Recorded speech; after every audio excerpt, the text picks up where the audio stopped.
Hello, welcome to रेंगिस्तान। स्वागत है आप सभी का आपके अपने परिवार रेंगिस्तान पर।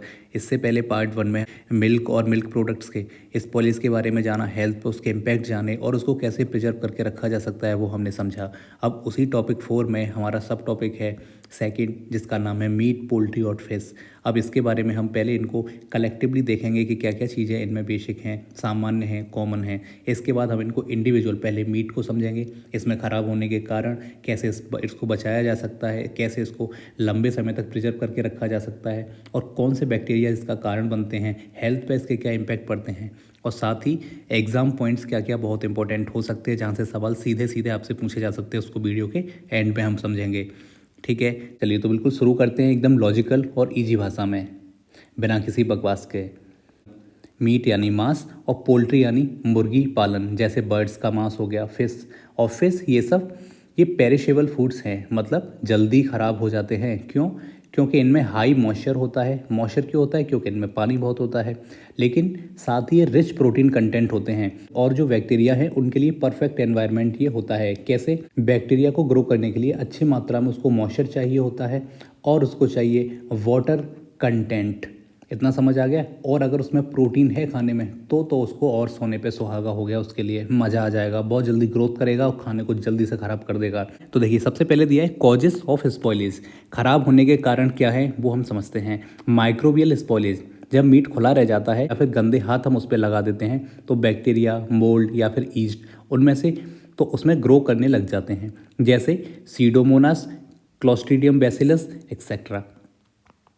अच्छा, एक बात मैं आपको बता देता हूँ, क्लोस्ट्रीडियम परफरेंजेंस, सैल्मोनेला, टाइफीमुरीरम, ये सारे नाम ध्यान से रखो, इनको पढ़ा करो, बोला करो बार बार। एग्जाम्स में इन नाम से ही सवाल आएंगे, देखना आप। और जब आप एग्जाम देकर आओगे ना तब आपको ये बात याद आएगी कि हाँ, सवाल सीधे डायरेक्ट यहाँ से आए थे। ठीक है, चलिए हमने क्या देखा कि रैपिड बैक्टीरियल ग्रोथ होती है जिसमें क्लोस्ट्रीडियम परफेंजेंस ये चाहिए और इसमें हाई वाटर एक्टिविटी होती है 0.95 से 0.99 तक, और ये सबसे बेस्ट होती है बैक्टीरिया को ग्रो करने के लिए।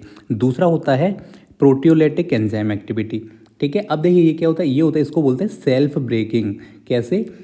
जब कोई एनिमल मर जाता है तो उसके सेल्स के एंजाइम्स अपने आप ही टिश्यूज को तोड़ना शुरू कर देते हैं, इससे स्मेल आती है और टेक्सचर दोनों बिगड़ जाता है। तो हमारा ये सेकंड पॉइंट हो गया। थर्ड है ऑटो ऑक्सीडेशन।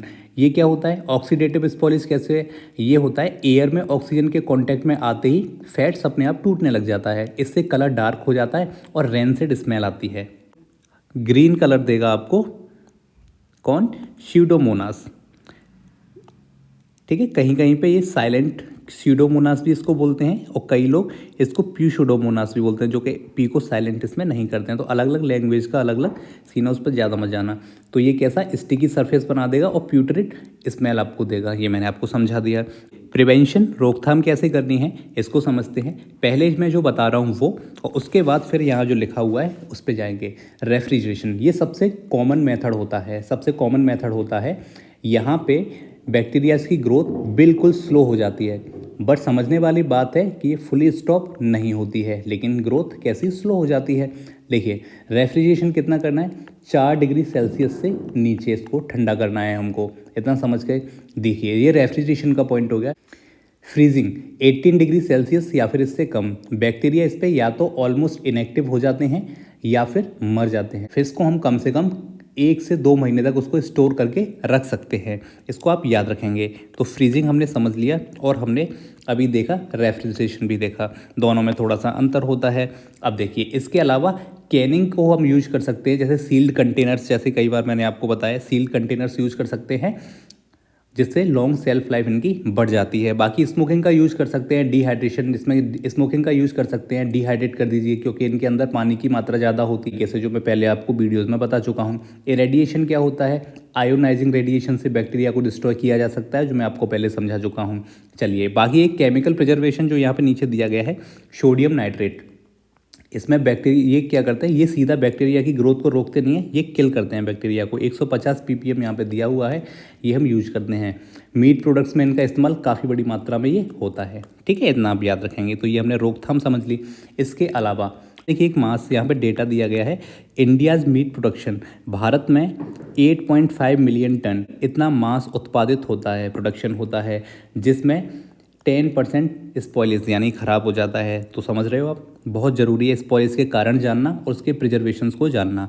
अब देखिए कॉमन इशू इसमें एक ये है कि 25 डिग्री सेल्सियस तापमान में 6 घंटे में खराबी दोगुनी हो जाती है। ये बहुत बेसिक सा एक डेटा है, ठीक है। हेल्थ पे इसका इम्पैक्ट क्या होता है, कई प्रकार की रिस्क इसमें होती हैं। फूड पॉइजनिंग आपको हो जाएगी, जिसमें बैक्टीरिया जैसे सैल्मोनेला, क्लोस्ट्रीडियम, लिस्टीरिया, मोनोसाइटोजेनस, ये सारे के सारे आपको फूड पॉइजनिंग के लिए जिम्मेदार रहेंगे। वॉमिटिंग, डायरिया, स्टमक में क्रैम्प्स हो सकते हैं और लॉन्ग टर्म में टॉक्सिन एक्सपोजर से लिवर, किडनी, ये भी इम्पैक्ट होते हैं। तो ये हमने यहाँ पे देख लिया सॉल्मोनेलिस या बॉटुलिज्म का जोखिम यहाँ पे बना रहता है, ठीक है जी। चलिए अब जैसा मैंने आपको बताया ये तो हमने कलेक्टिव समझा इन सबको, अब हम समझेंगे इसको सारी चीज़ों को अलग अलग। मीट को स्पॉइलिस, मीट स्पॉइलिस, उसके हेल्थ पे इम्पैक्ट और उसका प्रिजर्वेशन क्या होता है। लेकिन आगे बढ़ने से पहले मैं आपसे 2 सवाल पूछूंगा और इन सवालों के जवाब आपको देने हैं। पहला सवाल है, which bacteria causes green discoloration in meet.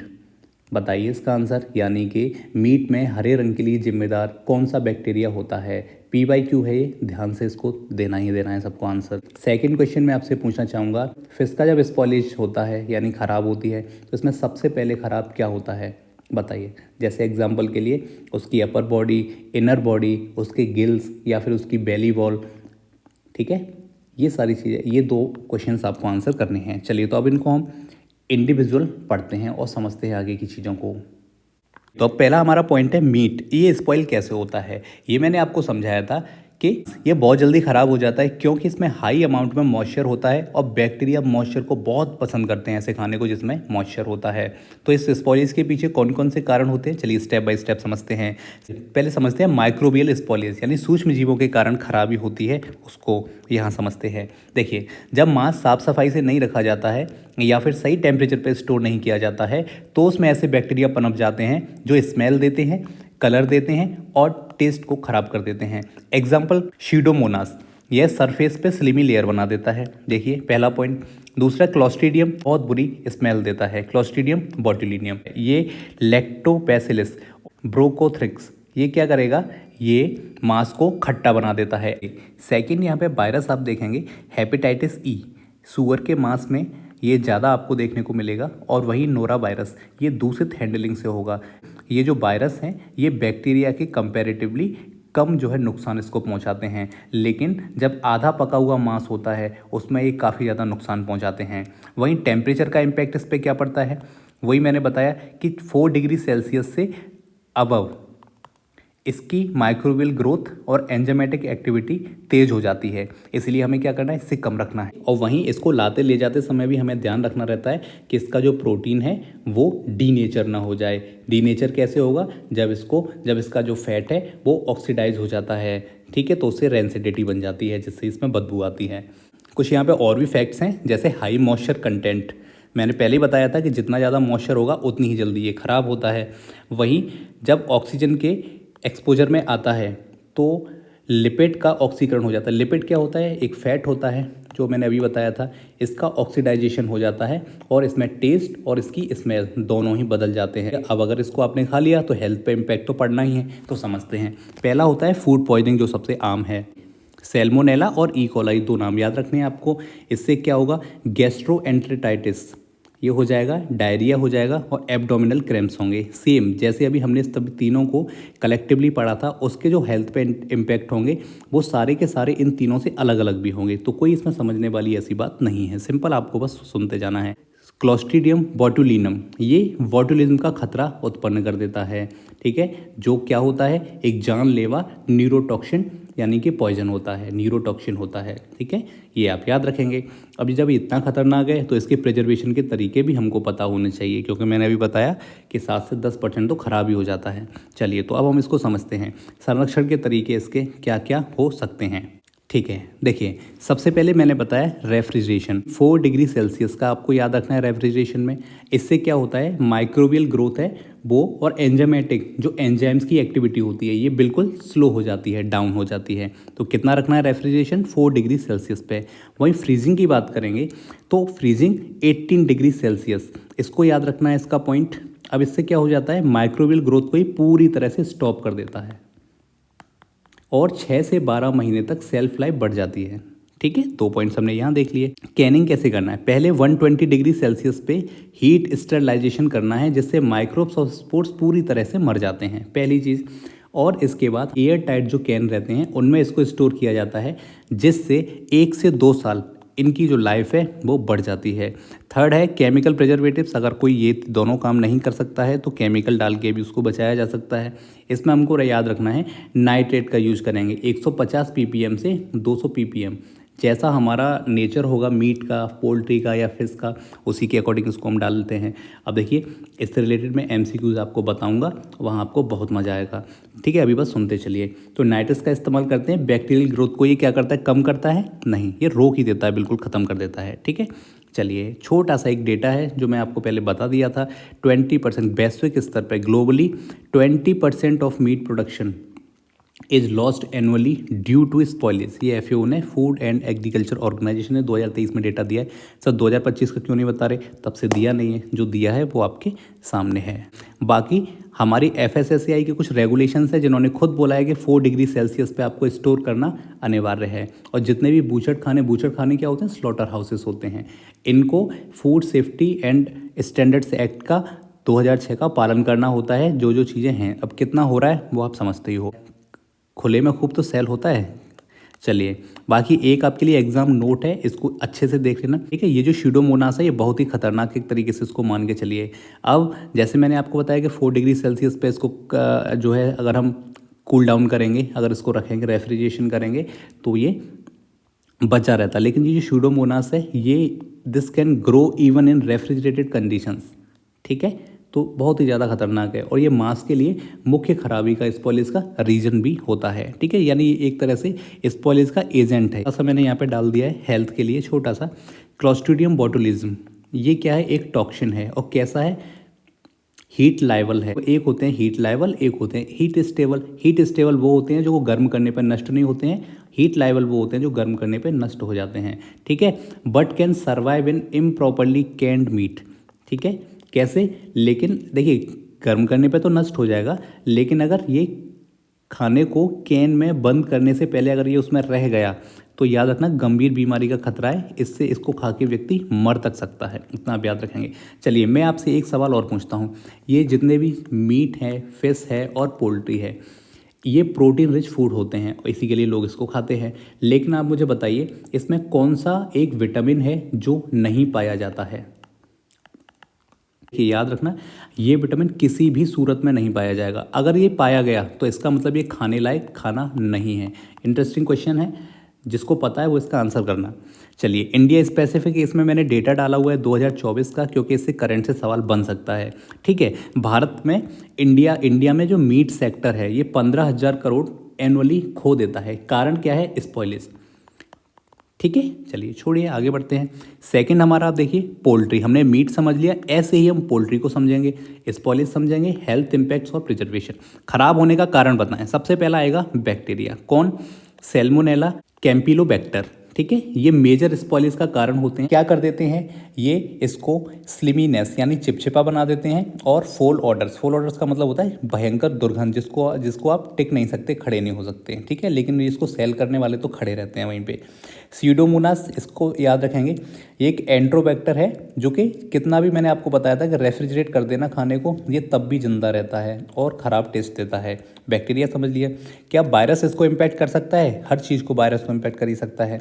देखिए एवियन इन्फ्लुएंजा वायरस H5N1, यहाँ लिखा है पुअर बायोसिक्योरिटी, यानी अगर आपने इसको पैक करते समय अगर आपने एयर का अगर ठीक से ध्यान नहीं रखा तो इसको कंटेमिनेट कर देगा ये। ठीक है, बाकी मैंने आपको बताया था कि अंडर कुक्ड जो चिकन होगा इम्प्रॉपरली, है ना, इसमें तो ये आ ही जाएगा। देखो H5N1 ये इन्फ्लुएंजा वायरस, ये अगर आपने याद रखा हो तो एक बार बहुत सारी जो मुर्गियाँ हैं वो मरी थी इससे, क्योंकि ये उन्हीं में पाया जाता था। अब अगर किसी मुर्गी के अंदर है और उसको आपने प्रॉपर तरीके से पकाया नहीं है और आपने उसको खा लिया, क्योंकि ये कैसे होते हैं, पकाने पे ख़त्म हो जाते हैं, लेकिन आपने उसको पकाया नहीं और उसको खा लिया, तो इससे क्या होगा, आपको भी H5N1 इन्फ्लुएंजा वायरस हो जाएगा और ये आपकी बॉडी और ये आपके लिए भयंकर है, नुकसानदायक, इससे जान तक जा सकती है। बाकी टेम्परेचर याद रखें, 4 डिग्री सेल्सियस से जैसे ही आप ऊपर जाओगे तो बैक्टीरियल ग्रोथ बढ़ जाएगी इसकी रैपिडली, और प्रोटियोलाइसिस, प्रोटियोलाइसिस होता है प्रोटीन का ब्रेकडाउन होना, टूटना प्रोटीन का, ठीक है, ये आप याद रखें।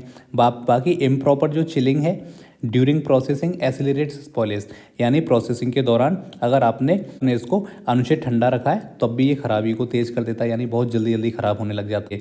अगर इसको आपने खा लिया तो हेल्थ पे इम्पैक्ट किस किस तरह से पड़ेगा आप उसको समझते हैं। चलो देखो समझो, ये है सैल्मोनेला, ये कारण बनता है सैल्मोनेलोसिस। इससे क्या होगा, फीवर, डायरिया, वॉमिटिंग हो जाएगी। ऐसे ही एक है कैम्पिलोबैक्टर, बैक्टीरिया है कैम्पिलोबैक्टर जेजुनी, ये पूरा इसका नाम है, और ये कारण बनता है कैम्पिलोबैक्टेरोसिस, इसका कारण बनता है, ठीक है। इससे क्या हो जाता है, फूड पॉइजनिंग इससे होगी, तो आप याद रखेंगे। जूनोटिक रिस्क होता है, ये क्या होता है समझिए, H5N1 जो अभी हमने देखा था एवियन इन्फ्लुएंजा है, ये ट्रांसमिट हो सकता है ह्यूमंस में थ्रू कंटेमिनेटेड पोल्ट्री। कैसे, अभी बताया था कि अगर मुर्गियों में है और आपने उसको अंडर कुक रख के खा लिया तो ये आपको इम्पैक्ट करेगा, याद रखेंगे। बाकी स्पॉइल्ड पोल्ट्री कंजम्पशन में कॉज गैस्ट्रो, ये मैंने बता ही दिया था, है ना, ये आपको एलर्जिक रिएक्शंस होंगे ही होंगे, और गैस्ट्रो इंटेस्टाइनल ये डिसऑर्डर आपको होगा ही होगा। अब हम देखते हैं प्रिजर्वेशन के मेथड्स इसके क्या क्या हैं। वही सेम, चिलिंग करना है 4 डिग्री सेल्सियस से कम पे, क्या करता है, माइक्रोबियल ग्रोथ को, देखो याद रखना, अगर 4 डिग्री सेल्सियस से अगर ऊपर करोगे तो माइक्रोबियल जो ग्रोथ रेट है वो एकदम से बढ़ जाएगा, और वहीं 0 से 4 डिग्री सेल्सियस के बीच में अगर इसको रखोगे तो इसका ग्रोथ रेट कम हो जाएगा, तो 4 डिग्री सेल्सियस। बाकी फ्रीजिंग 18 डिग्री सेल्सियस, ये एक्सटेंड सेल्फ लाइफ बढ़ा देता है 9 से 12 महीने तक की, पहले ही बताया था ये, ठीक है। मॉडिफाइड एटमॉस्फेयर पैकेजिंग, एमएपी इसको बोलते हैं, इसको भी हम पहले एक बार डिस्कस कर चुके हैं, और आगे ये एक यूनिट में अलग से टॉपिक है, इसको वहाँ भी हम पढ़ेंगे, ठीक है। हम यहाँ क्या करते हैं, CO2 और N2 इसका उपयोग करते हैं। ये क्या करते हैं, ऑक्सीजन को रिड्यूस कर देते हैं, ऑक्सीजन को कम करते हैं। मैंने आपको बताया था कि जितने भी बैक्टीरिया होते हैं इनकी अपनी स्पेशलिटी रहती है, कोई ऑक्सीजन की उपस्थिति में ग्रोथ करता है, कोई ऑक्सीजन की अनुपस्थिति में ग्रोथ करता है। तो ऑक्सीजन की उपस्थिति में ऑक्सीजन की प्रेजेंस में जो ग्रोथ करते हैं उनके लिए ज़रूरी है उनसे बचाने के लिए ऑक्सीजन ना रहे, तो उसके लिए हम CO2 और N2 का यूज़ करते हैं जो ऑक्सीजन को रिड्यूस कर देते हैं और हमारे स्पॉइलेज की जो रेट है उसको कम कर देता है, ठीक है। ये हमने पढ़ लिया। अच्छा ये, हाँ ये हिंदी में है तो हिंदी में दे रखा है यहाँ पे। चलिए कुछ एक डेटा है, बोल रहा है कि ग्लोबली अगर हम देखेंगे तो पोल्ट्री का 15% नुकसान हो जाता है, किसकी वजह से, स्पॉइलेज की वजह से, ठीक है, ग्लोबली है ये, याद रखना। अब देखिए ये जो डेटा दिया है ना FAO का 2023 का है, क्योंकि उसके बाद से अभी आया नहीं है, जब आ जाएगा तो उसको अपडेट कर देंगे, ठीक है। यूनिक फैक्ट लिखने का यहाँ पे मतलब है कि एग्जाम के लिए ये आपके लिए ज़रूरी है, ठीक है। इनको मैंने किसी पेपर से उठा के यहाँ पे डाला है, जब मैं पेपर सॉल्व करवाऊंगा PYQs तब आपको ये डायरेक्टली मिल जाएगा। सैल्मोनेला कैन सर्वाइव फ्रीजिंग, आप इसको कितना भी ठंडा करेंगे ये जिंदा रहेगा, लेकिन जैसे ही आपने 74 डिग्री सेल्सियस पे 15 सेकंड के लिए भी अगर कुक कर दिया तो ये मर जाएगा। तो सैल्मोनेला से सवाल आएगा और इसी तरह से वो उसके फ्रीजिंग या फिर बॉइलिंग पॉइंट पर सवाल पूछ सकता है, तो याद रखना है। एक और है हेल्थ नोट के नाम से, ये भी इंपॉर्टेंट है आपके लिए, यहाँ पे आप याद रखें कैम्पिलोबैक्टर है, ये पोल्ट्री से संबंधित होता है, ये कारण बनता है, फूड पॉइजनिंग का कारण बनता है, ठीक है। हर साल 1.5 मिलियन पीपल इससे अफेक्ट होते हैं, ये WHO ने हमको बताया है। तो ये भी कैम्पिलोबैक्टर आ सकता है, पूछेगा फूड पॉइजनिंग का रीजन बनता है या फिर क्रैम्प का रीजन बनता है, इस तरह से सवाल आपसे पूछेगा। जब MCQs करेंगे तब क्लियर हो जाएगा आपको, ठीक है। बाकी इंडिया स्पेसिफिक एक पॉइंट है, बोल रहा है India's poultry industry loses 8,000 crore yearly due to spoilage, तो कितना हमारे लिए ज़रूरी है वो आप समझ सकते हैं इससे। थर्ड है हमारा fish spoilage health impacts preservation and exam oriented facts, जैसा हम हर बार कर रहे हैं सबके साथ। चलिए तो सेम वही खराब होने के कारण कौन से हैं, पहले बैक्टीरिया देखेंगे जहाँ पे आपको विब्रियो दिखेगा, सीडोमोनास दिखेगा, और ये कारण बनेंगे सेम वही स्लिमीनेस चिपचिपाहट का, फिशी ऑडोर मछली की जो गंध आती है उसके लिए, और डिसकलरेशन यानी रंग भी इसका बदल जाए। उसके बाद शेवानेला प्यूट्रीफिशियंस, ये प्रोड्यूस करता है ट्राईमिथिलमाइन ऑक्साइड, जो कारण बनती है मछली की भयंकर गंध का। कभी आप वहाँ से निकलोगे जहाँ पे मीट मार्केट रहता है तो वहाँ पे जो भयंकर गंध आती है मछली की वो इसी की वजह से आती है। क्या वायरस इसको इम्पैक्ट कर सकता है, बिल्कुल। विब्रियो बल्निफिकस ये नाम का एक मरीन फिश होता है ना, ये कारण होता है बहुत सारे सिवियर इन्फेक्शंस, गंभीर इन्फेक्शंस का कारण बनता है अगर आपने इसको ऐसे ही बिना पकाए हुए खा लिया, ठीक है। जैसे मैंने आपको बताया कि मीट हो, पोल्ट्री हो, फिश हो, यहाँ पे जो वायरस है वो कम इफ़ेक्टिव रहता है। यहाँ पे बैक्टीरिया ज़्यादा इसको इम्पैक्ट करता है, ज़्यादा ख़राब करता है, लेकिन कंटेमिनेटेड चीज़ों से अगर आ गया तो ज़रूर हमारी बॉडी को वो नुकसान पहुँचाएगा। जैसे मैंने अभी बताया था influenza, avian influenza H5N1 virus जो मैंने आपको बताया था वो, ठीक है। यहाँ पे देखिए अभी हम पढ़ रहे थे मीट के लिए और पोल्ट्री के लिए कि 0 से 4 डिग्री सेल्सियस पे लेकर के जाएंगे, इसको आप ठंडा रखेंगे तो इसकी ग्रोथ रेट बैक्टीरियाज की कम हो जाती है। लेकिन यहाँ आप देखेंगे कि 0 डिग्री सेल्सियस पे ही आपको रखना पड़ेगा। इससे अगर आप ऊपर जाएंगे तो बैक्टीरियल ग्रोथ और एंजाइमेटिक जो ऑटोलाइसिस होता है, ऑटोलाइसिस का मतलब होता है सेल्फ डाइजेशन हो जाना, खुद से ही प्रोटीन उसका टूटने लग जाएगा, बिक्टन होने लग जाएगा, तो ये तेज हो जाएगा। तो आप इसको 0 डिग्री सेल्सियस से ऊपर नहीं लेके जा सकते। लेकिन वहीं पोल्ट्री के लिए और मीट के लिए ये डेटा अलग है। अगर आप इम्प्रॉपर आइसिंग अगर आप करेंगे, मतलब ज़बरदस्ती का बर्फ़ में ठूस ठूस के उसको रखना, कब? जब आप उसको ट्रांसपोर्ट कर रहे हो, तो ये रैपिड स्पॉइलेज को और तेज़ कर सकता है। बहुत ज़्यादा इसको ध्यान रखना पड़ता है, ठीक है। अदर फैक्टर्स में चलते हैं। देखिए इसमें हाई प्रोटीन होता है, मैंने आपको बताया, और वाटर कंटेंट होता है। 70 से 80% मछली में क्या है? पानी है, बाकी का बचा हुआ क्या है? हाई प्रोटीन है। ये मछली को बहुत ज़्यादा हाईली पेरिशेबल फूड बना देता है। मैंने तीनों आपको बताए थे कौन कौन से होते हैं, अगर किसी ने उसको नहीं देखा है तो जा करके देख लेना। वहीं लिपिड ऑक्सीडाइजेशन हो जाता है, ठीक है। वहीं लिपिड का ऑक्सीडाइजेशन हो जाता है। जैसे एग्जांपल के लिए आपने जैसे मछली है उसको कट कर दिया और हमने ऑक्सीजन का ध्यान नहीं रखा, तो वहाँ पे क्या होगा? रेंसिडिटी हो जाएगी। उसका जो फैट है, फैटी जो एसिड्स हैं वो टूट जाएंगे, ऑक्सीकरण का ऑक्सीडाइजेशन हो जाएगा। हेल्थ पे इम्पैक्ट की बात करेंगे, सबसे पहला होगा फूड पॉइजनिंग। कौन करेगा? Vibrio parahaemolyticus. ये कॉजेस है, कारण है किसका?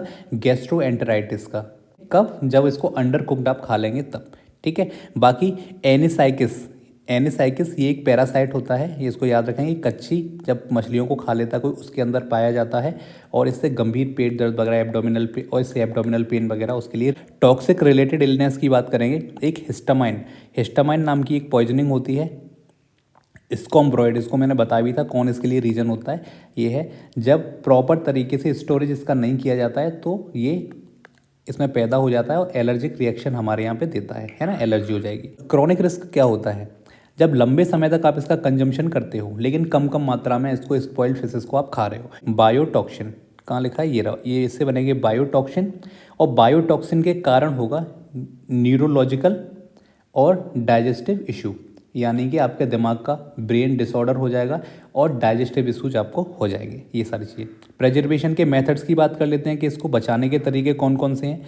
जैसे कि सारे देखें, सबसे पहले आइसिंग 0 डिग्री सेल्सियस पे मेंटेन करके रखना है। 7 से 14 दिन तक आपको ये बचा के रख सकता है। फ्रीजिंग की बात करेंगे तो 18 डिग्री सेल्सियस से 30 डिग्री सेल्सियस, ये माइनस में है, ध्यान रखना, ठीक है। अगर इतने में अगर इसको आप फ्रीजिंग करते हो तो सेल्फ लाइफ इसकी 6 से 12 महीने बढ़ जाती है। सॉल्टिंग ड्राइंग, ये तो हमेशा काम करता है। वाटर एक्टिविटी को घटा देता है जिससे माइक्रोबियल ग्रोथ जो है कम हो जाती है, और ये ट्रेडिशनल एक तरीका है, बहुत लंबे समय से इसको हम करते आ रहे हैं, ठीक है। थोड़ा सा एक डेटा है उसको समझ लीजिए। ये देखिए, fish spoilage accounts for 25% of global fish production loses. जितना भी फिश का प्रोडक्शन दुनिया में होता है उसका 25% स्पॉइलेज से हम खो देते हैं, ठीक है। वहीं FSSAI ने कुछ नियम बनाए, बोला है कि ये जो जैसे ही आपने मछली को पकड़ा उसको तुरंत 0 डिग्री सेल्सियस पर रखिए। अगर इसको आपने नहीं रखा तो थोड़े समय में ये ख़राब हो जाएगी और फिर ये आपकी बॉडी के लिए बहुत ज़्यादा नुकसानदायक होगी, ठीक है। यूनिक फैक्ट फिर से आ गया, यानी एग्जाम पॉइंट ही आपके लिए आ गया। ये जो मछली है इसमें TMAO की मात्रा होती है ज़्यादा, तो इसका कारण होता है कि ये मीट से जल्दी ख़राब हो जाती है। फिश मीट से जल्दी ख़राब हो जाती है, क्यों? क्योंकि इसमें मैंने बताया TMA, ट्राईमेथिलमाइन, ये क्या है? बहुत गंदी स्मेल वाला एक बैक्टीरिया होता है। सेकंड है एक हेल्थ नोट, ये भी बहुत इंपॉर्टेंट है, एग्जाम में आ सकता है। यहाँ पे अगर आपने बहुत ख़राब यानी बेकार मछली को, स्पॉइल्ड फिश को अगर खा लिया तो हिस्टामाइन नाम का पॉइजनिंग थोड़े से ही घंटे में आपको हो सकता है, ठीक है। कारण इसके आपको दिखेंगे, रेसेस पड़ जाएंगे और नौशिया का मतलब होता है मितली जैसे चक्कर वक्कर आना, वो सब चीज़ें। इंडिया स्पेसिफिक एक पॉइंट यहाँ पे डाल दिया है कि इंडिया की फिश इंडस्ट्री जो है 12,000 करोड़ लूज कर देती है annually due to spoilage from inadequate cold storage, है ना। प्रॉपर तरीके से हमारे यहाँ पे फैसिलिटीज़ नहीं है, लोगों को जागरूकता नहीं है ना। जितने भी जो मछली पकड़ने वाले मछुआरे रहते हैं उनको इसी चीज़ की जानकारी नहीं है। वो पकड़ के लाना तो उनको जानते हैं, लेकिन इसको प्रॉपर तरीके से कैसे पैक करना है, कैसे इसके टेम्परेचर को मेंटेन करना है, वो उनको नहीं पता। तो इसकी वजह से ये बहुत ज़्यादा नुकसान हमको इससे हो जाता है। ठीक है, तो इसी नोट के साथ ये ख़त्म होता है। हमने मिल्क एंड मिल्क प्रोडक्ट्स को हमने देखा, और हमने मीट, पोल्ट्री और फिश ये भी हमने ख़त्म कर दिए। ठीक है, अब इसके 2 पार्ट्स और आएंगे छोटे छोटे, और ये पूरा टॉपिक फिनिश हो जाएगा। सुपर इंपॉर्टेंट टॉपिक है ये, जो लोग भी इसको नहीं देख रहे हैं बहुत बड़ी गलती कर रहे हैं, याद रखना।